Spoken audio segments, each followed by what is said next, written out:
Amém? Diz assim: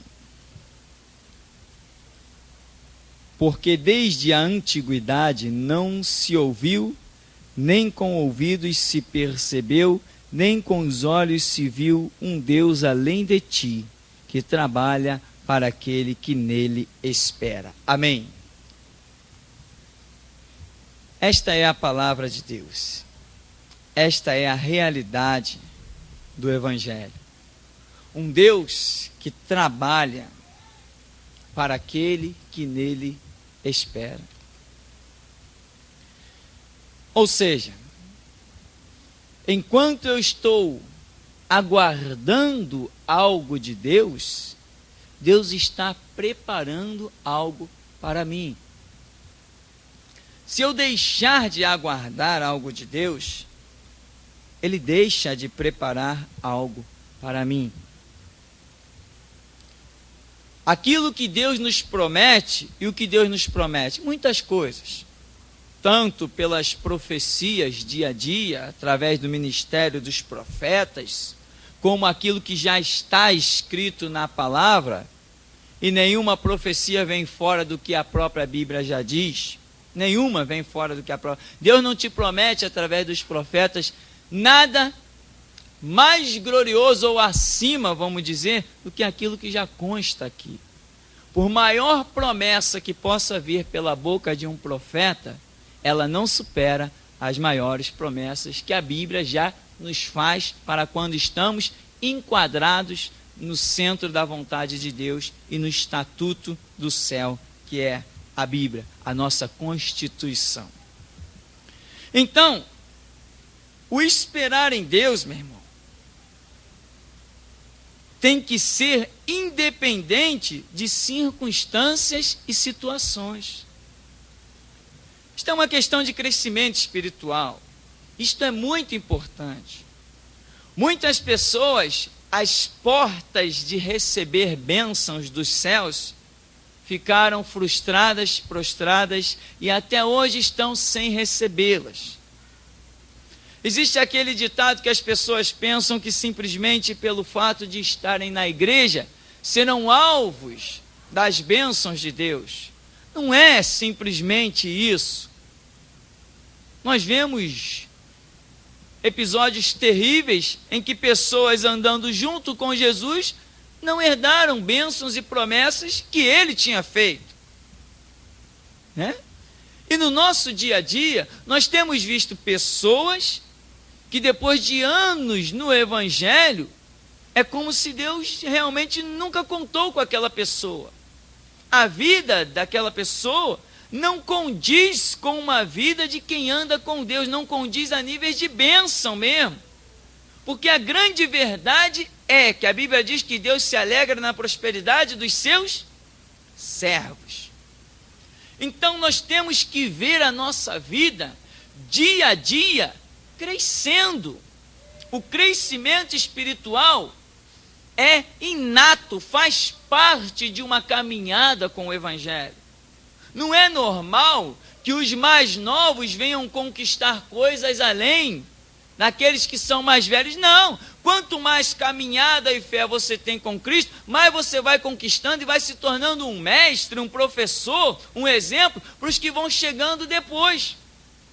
Mas o grande fato é que muitos param no meio da caminhada, perdem as suas esperanças, a sua dedicação, e acaba que outros que vêm muito depois, alcançando coisas de Deus, vão suplantando pessoas que já estavam há muito mais tempo no reino de Deus. Este é um problema. Eu tinha um pastor que ele dizia assim: o problema do crente novo é o crente velho. Aí, meu irmão, muita gente levantava a sobrancelha, torcia o nariz, mas não tinha problema, ele falava e acabou. E era verdade, era realidade naquele lugar. Não pode ser assim. Nós temos que ter um crescimento. Se a nossa vida estiver enquadrada, se os nossos conceitos estiverem de acordo, se a nossa esperança estiver afiada, Deus está trabalhando por nós. E aquilo que Ele tem com cada um de nós é glorioso. E nós temos que alcançar essa glória que Deus tem proposto para nós, e está escrito na sua palavra, e no dia a dia Deus fala. Deus fala na intimidade, através dos sonhos, através das visões, é na sua voz que fala o nosso espírito, dia a dia, quando estamos no meio de um louvor, quando estamos no meio de uma oração, enfim. Porque se a tua esperança for frustrada, a promessa de Deus não se cumprirá. Claro, sempre Deus de misericórdia, em tantos casos, tem dado a sua segunda chance. Alguns nós não conseguimos identificar segunda chance, como por exemplo Saul. Saul cometeu um delito lá, Samuel falou, está reprovado. Acabou, dali para frente foi reprovado e acabou a história. Não vimos segunda chance na vida de Saul.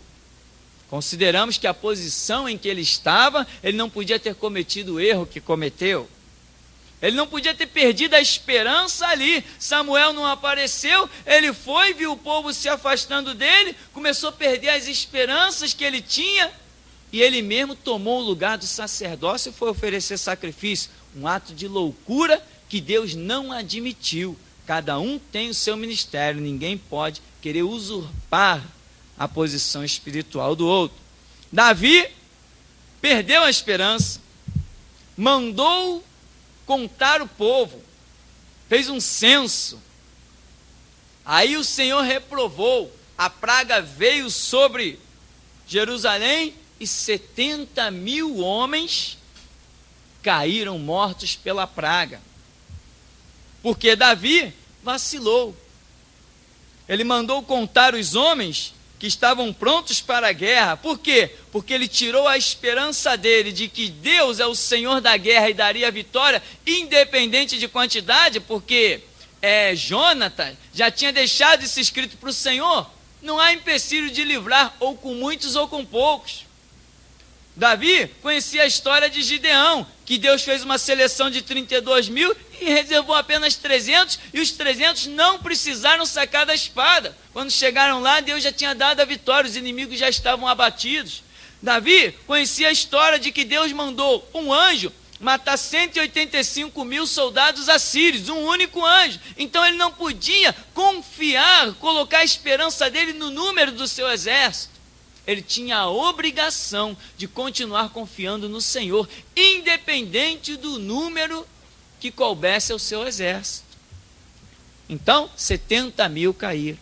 Quando a esperança é frustrada, meu irmão, é um caso sério. Você sai do espiritual, embarca no natural. Certa vez, eu me dirigia a um determinado lugar, encontrei um antigo colega de colégio. E aí esse rapaz me disse assim: poxa, lembra de fulana? Falei, lembro. Conseguiu um casamentão. Falei, é mesmo? Eu já fiquei meio chocado, né? Com o assunto e com a expressão, mas dei corda. É mesmo? É. Casou com um empresário. E eu falei, depois eu conversando com os irmãos, eu dizia, será que a esperança dos jovens da igreja é também essa? Conseguir um casamentão. O que é um casamentão para um jovem da igreja? É ter uma mulher cheia do Espírito Santo ou é ter uma mulher cheia de dinheiro? É ter um homem temente a Deus mesmo ou um homem muito bem de situação? Como é que está a esperança do povo de Deus? Será que o povo de Deus realmente crê que pode começar do nada e ter tudo? Será que crê mesmo? Porque eu conheci irmãs que diziam assim, não, para eu namorar um rapaz só se tiver carro. Pois hoje é casada com um homem que não tem carro, sem a mínima chance, tem que andar a pé mesmo, ainda está em missões. Então, não faça planos para Deus. Coloque a sua esperança diante de Deus para o servir e deixa Ele agir na sua vida. Nós vemos aqui em Lucas 24, você conhece aquela história dos 2 discípulos do caminho de Emaús, né? Lucas 24, Mas nós vamos, para ganharmos tempo, nós vamos direto a alguns versículos chaves, depois você lê a história com calma, a partir do versículo 13. Mas eu quero ir com você a partir do versículo 16, diz assim: mas os olhos deles estavam como que fechados, para que o não conhecessem. 2 discípulos no caminho de Emaús, aí Jesus vem, chega do lado dele: que é isso aí que vocês estão conversando? Que papo é esse que vocês estão tratando aí? E Jesus ali do ladinho deles, meu irmão, será que a presença de Jesus não trouxe uma unção? Será que a presença de Jesus não trouxe um sentimento? Trouxe, porque eles mesmos vão dizer depois isso lá: poxa, não ardia o nosso coração quando ele falava com a gente, quando ele abria a escritura? Trouxe, mas eles estavam totalmente frustrados na sua esperança. Aquele dia que seria o glorioso, para eles estava sendo uma catástrofe. Então, os olhos deles estavam fechados. Isso aqui pode ter outros sentidos, mas a verdade é que a esperança deles estava tão frustrada que nem o próprio Jesus ele não reconheceu. E quantas vezes o crente está com as suas esperanças tão frustradas, mas tão decepcionado, que ele não consegue identificar a bênção tão pertinho. Isso é uma realidade, triste realidade. Lá no verso 17 diz assim: e ele lhes disse: que palavras são essas que caminhando trocais entre vós, e por que estáis tristes? Característica de quem perdeu a esperança nas promessas de Deus. Por que estás triste? A tristeza, meu irmão, assola. Quando uma pessoa está sem esperanças nas promessas de Deus, naquilo que Deus deixou determinado, quando ela perdeu a visão das coisas espirituais, o semblante entristece. É que nem Caim, exatamente como Caim, que Deus diz a ele: por que descaiu o teu semblante? O semblante de Caim descaiu completamente, porque estava completamente frustrado nas suas esperanças. Veio com uma oferta errada, com um coração e uma disponibilidade errada, e achava que Deus tinha que aceitá-lo. Deus rejeitou, a esperança dele foi lá embaixo. Ficou completamente frustrado, triste, e é o retrato desses dois aqui também. E no verso 17, nós nos recordamos, lendo isso aqui, que a palavra de Deus diz: eu quero trazer à memória o quê? Aquilo que me dá esperança. Nós cremos que a Bíblia é a palavra de Deus. Então, meu irmão, quando bater um vento contrário, nós temos que ir para a palavra. Nós vamos começar a ler a Bíblia e nós vamos ver as promessas de Deus. E o Espírito Santo que paira sobre a face das águas vai testificar com a palavra, vai testificar no nosso espírito. Depois de uma leitura bíblica, normalmente você sai pronto para encarar o mundo e as trevas e sai vencedor. Por isso, quero trazer à memória aquilo que me dá esperança. Mas esses homens, eles não estavam trazendo à memória aquilo que lhes dava esperança. Nós vamos seguir, você vai ver que o papo deles é terrível. Olha no verso 20. E como, ele diz para e como os principais dos sacerdotes, nossos príncipes, o entregaram à condenação de morte e o crucificaram. E nós esperávamos que fosse ele o que remisse Israel. Mas agora, com tudo isso, é hoje o 3º dia desde que essas coisas aconteceram. Primeiro, um entendimento errado. Jesus realmente irá redimir Israel, mas não era naquele tempo.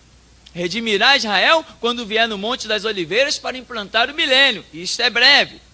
Aqui não era o tempo, então uma expectativa errada, uma falta de conhecimento, porque eles não conheciam as 70 semanas proféticas de Daniel, fez com que eles tivessem uma expectativa errada.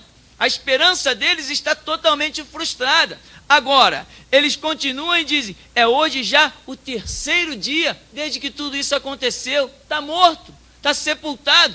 O 3º dia, que era o dia marcado para a glória, para a exaltação, para uma maravilha, para eles estarem na expectativa, porque Jesus disse: o Filho do Homem será entregue nas mãos dos pecadores, matá-lo-ão, crucificá-lo-ão, mas ao 3º dia ele ressuscitará. No 3º dia que eles deviam todos estarem lá de pé, de prontidão, na porta do túmulo, não, um foi pescar, o outro pegou o caminho de Emaús, o outro foi cuidar dos seus afazeres, cada um tomou o seu rumo. A esperança estava frustrada.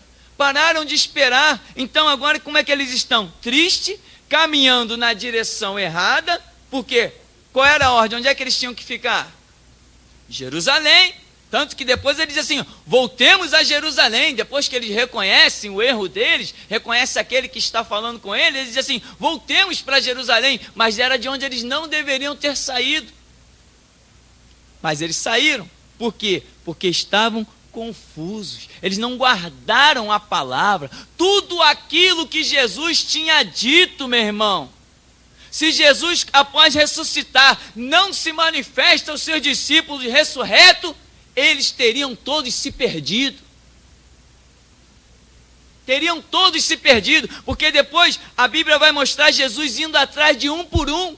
Foi atrás desses no caminho de Emaús, foi atrás de Pedro, que ao invés de estar lá, Jesus tinha dito, vós sereis pescadores de homens. Pedro voltou a pegar no seu anzol, na sua rede, no seu barco, e voltou para uma vida natural, que a esperança dele estava frustrada. Aí Jesus aparece na margem e diz assim, pegaste alguma coisa? Não, a noite inteira não pegamos nada. Claro, está fora do plano.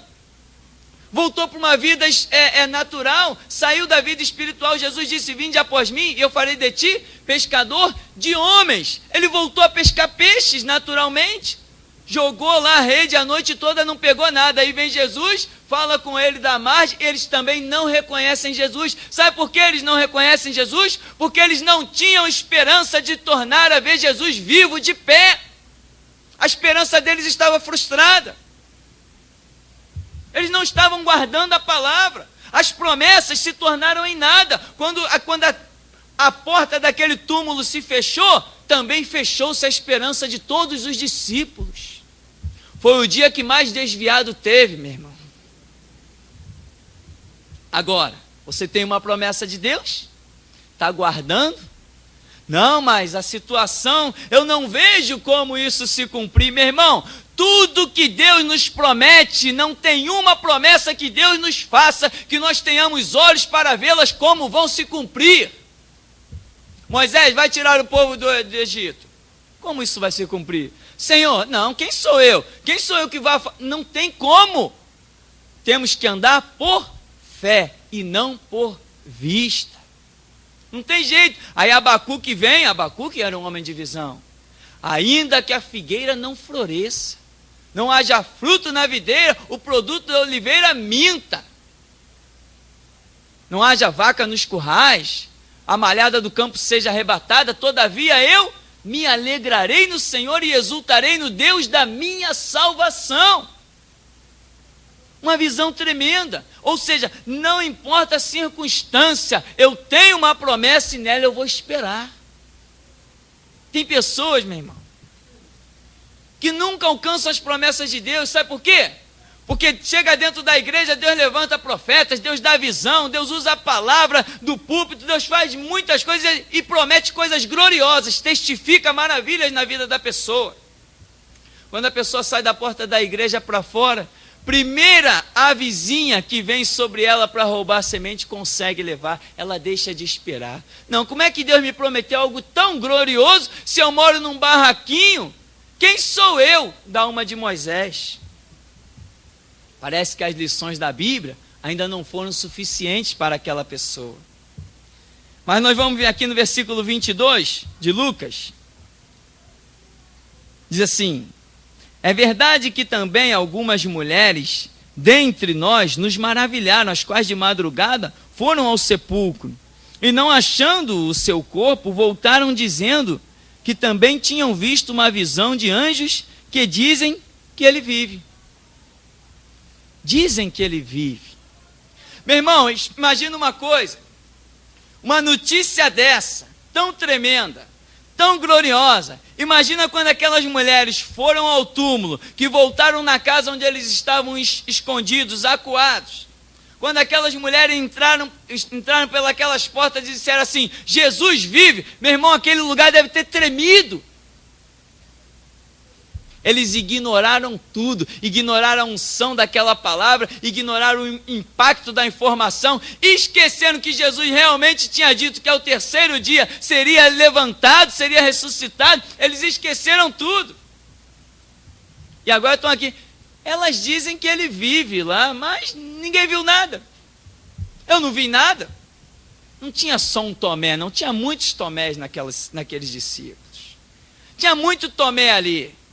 Se eu não colocar a mão, se eu não pegar, de modo algum, meu irmão, se Jesus não se manifestasse vivo àqueles discípulos, não teria ficado evangelho para ninguém contar a história. Aí Jesus vem e mostra a glória que está sobre a igreja hoje, a igreja moderna. Porque Jesus, Tomé, porque tu me viste e tu crê? Bem-aventurados os que não viram e creram, Tomé. Meu irmão, nós somos muito bem-aventurados. Aqueles homens viram Jesus operar com as próprias mãos coisas tremendas. Uma tempestade horrível, meu irmão. Os barcos iam tudo indo a pique. Jesus dormindo, se levanta, acalma a tempestade, acalma os ventos. E eles ficam, quem é esse que até os ventos lhe obedecem? Nós não vimos isso, mas cremos nisso a ponto de apostar a vida. A nossa esperança é maior que a deles. Se a sombra deles curou, a nossa tem que estremecer a terra. A nossa esperança tem que estar viva e eficaz. A Bíblia é um livro de história, história viva e poderosa. O Deus que assina esse livro, cada dia ele assina uma página de novo, dizendo: a minha palavra permanece para sempre. Meu irmão, você tem promessa de Deus? Está achando que ela demorou muito para se cumprir? Foi porque você deixou de esperar. Volta a esperar. Volta, Israel, ao primeiro amor. Lembra lá da carta de Apocalipse? Tenho contra ti que deixaste o teu primeiro amor. Quando nós entramos na igreja, meu irmão, é fogo puro. Cadê a muralha de concreto que nós vamos atravessar? Cadê o diabo? Pode vir que nós vamos pisar na cabeça dele. Um mês depois, meu irmão, já não tem ninguém mais. Às vezes, realmente, o problema do crente novo é o crente velho, acomodado, paradão. Perdeu a esperança nas promessas, aí vem o crente novo, cheio de ânimo, cheio de vontade, cheio de força, vê todo mundo acomodado, se acomoda também. Não, meu irmão, levante a sua esperança nesse Deus. Agora, no versículo 25, diz: e ele lhes disse, honestos e tardos de coração, para crer tudo o que os profetas disseram. Qual o problema da esperança deles estar frustrada? Falta de conhecimento. Aí Jesus lhes abre a escritura e diz assim: Moisés não disse isso? Lá não está escrito isso nos Salmos? Não lembra o que os profetas falaram? Você não está vendo? Quer dizer, faltava conhecimento. Meu irmão, sem conhecimento, a tua esperança certamente será frustrada. Você não consegue sustentar uma esperança em algo invisível sem conhecimento das coisas invisíveis. Não dá para ficar de pé, não adianta tentar. Se não tem conhecimento, meu irmão, vai caminhar, até parar de caminhar. Mas se dia a dia o conhecimento de Deus for renovado sobre a sua vida, dia a dia você vai ver a glória de Deus. Por isso a Bíblia diz que o nosso caminhar tem que ser de fé em e de glória em. É o tempo todo. Hoje, você tem que estar tão ativo, tão esperançoso, como no primeiro dia que te pregaram Cristo, ou mais. Lembra que quando nós nos convertemos, ainda sem conhecimento do cumprimento de certas profecias, nós esperávamos Jesus para qualquer momento, não é verdade? Quando nós nos convertemos, caramba, Jesus vai voltar a qualquer momento. Não era assim que a gente agia? Igual a igreja lá primitiva de Tessalonicenses, que começaram a vender suas propriedades. Era assim, e é assim no dia a dia. Todo mundo que se converte começa a achar que Jesus vai vir logo no final de semana. Depois de passar um ano, o camarada já está achando que Jesus não venha mais nada. Aí Pedro diz assim: Nécios, Não sabeis que um dia para Deus é como 1000 anos? 1000 anos como um dia?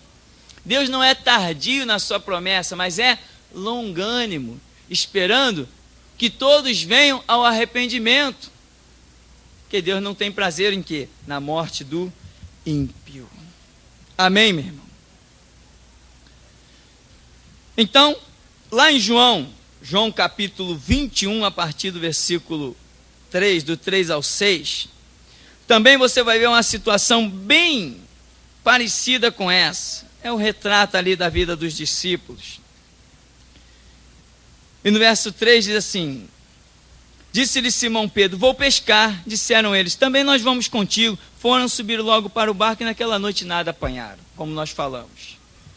Perderam a esperança das coisas espirituais, não estavam esperando a ressurreição de Jesus mais, estavam frustrados nas suas expectativas. O que lhes restou? Voltar para o mundo natural. Que tristeza.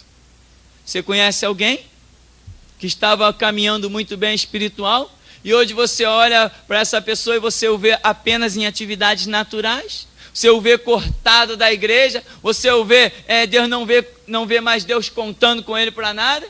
Você conhece? Você tem visto isso no dia a dia? Infelizmente você vai continuar vendo isso. Porque as pessoas, meu irmão, têm a tendência a perder a sua esperança. E nós lemos no começo, Isaías 64:4, que Deus trabalha para quem? Para aquele que nele espera. Quando Deus te faz uma promessa, não importa o que aconteça no meio da história. Não importa. Quando Deus mandou Moisés tirar o povo do Egito para introduzir em Canaã, já deu um sinal. Moisés, este é o sinal. Tu vai tirar o povo do Egito e vai voltar aqui nesse mesmo monte para servir a Deus. Agora, no meio do caminho, meu irmão, não importava o que acontecia, já existia uma promessa. Só que faltou água, murmuraram, queriam apedrejar Moisés, queriam apedrejar Arão. Faltou carne, queriam voltar para o Egito, comer as cebolas do Egito. Ou seja, perdiam a esperança. Quando Moisés chegou lá no Egito, olha, o Senhor apareceu, olha o sinal que o Senhor deu, o sinal assim, o Senhor fez, aconteceu. Aí todo mundo, Deus nos levantou um libertador.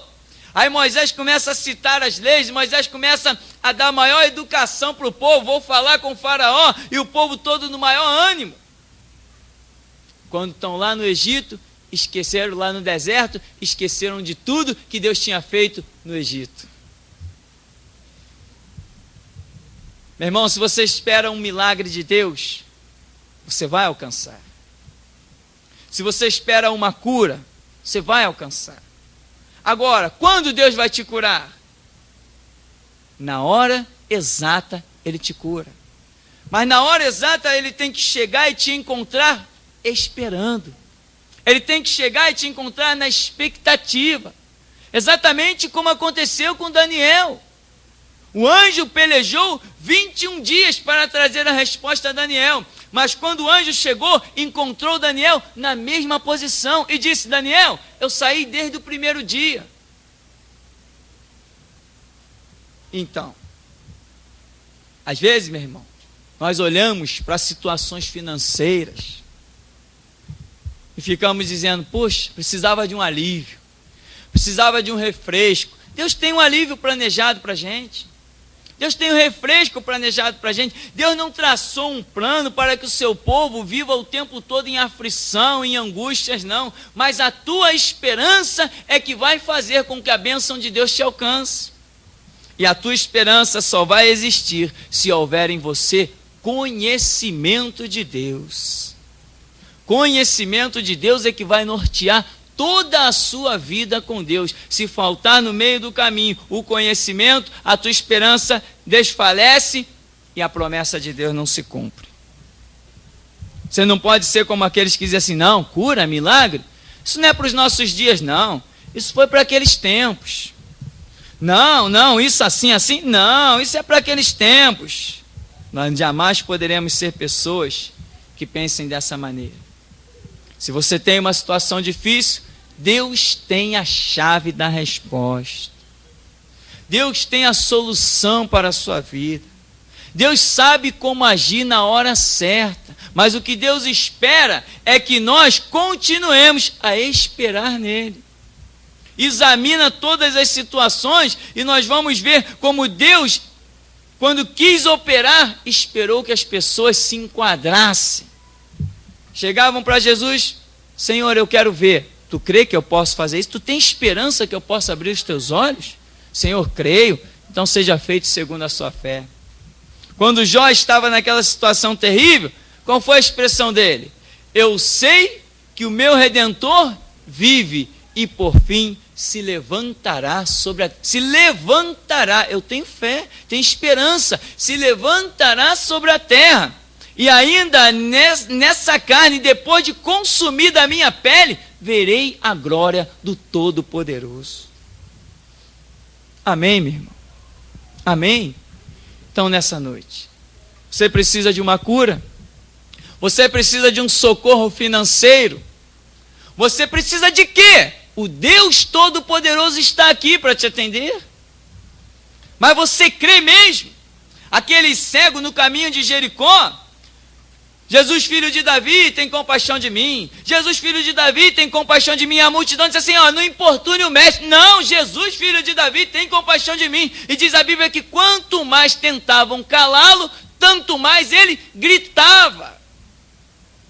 Quem tem uma esperança, meu irmão, com conhecimento, porque ele tinha esperança de voltar a ver e tinha conhecimento daquele por quem ele clamava, porque ele o intitulou de Jesus, filho de Davi. Ele tinha esperança e tinha